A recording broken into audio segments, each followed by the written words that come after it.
भाजपा पहले दिन में ही सीपीएस बनाने के खिलाफ थी। लाभ लेने वाले सभी विधायकों की सदस्यता भी हो समाप्त।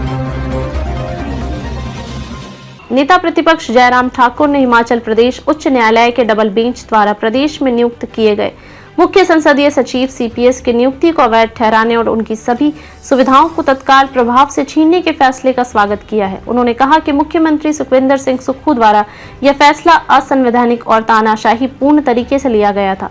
भारतीय जनता पार्टी मांग करती है कि सीपीएस के पद पर नियुक्त किए गए सभी विधानसभा सदस्यों की सदस्यता भी रद्द की जाए।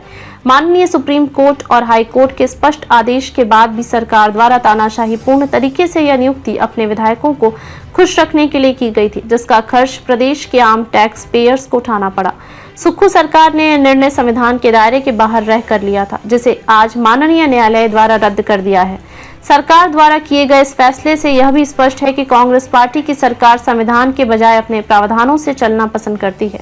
जयराम ठाकुर ने कहा कि भाजपा पहले दिन से ही सीपीएस बनाने के फैसले के खिलाफ थी, क्योंकि यह असंवैधानिक था। माननीय न्यायालय के आदेशों की उल्लंघना थी। इसके विरुद्ध भाजपा ने आवाज उठाई, न्यायालय गए और सरकार के इस फैसले को चुनौती दी गई।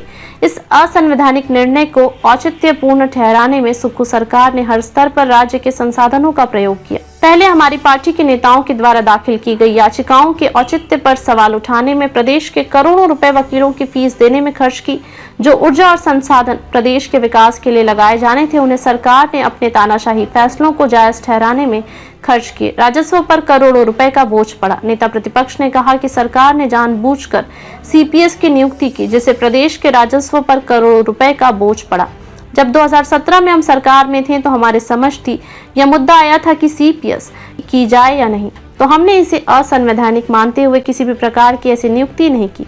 जो पद माननीय न्यायालय द्वारा असंवैधानिक बताए जा चुके हों, उन पर नियुक्ति करके संविधान का खुला उल्लंघन कैसे किया जा सकता था।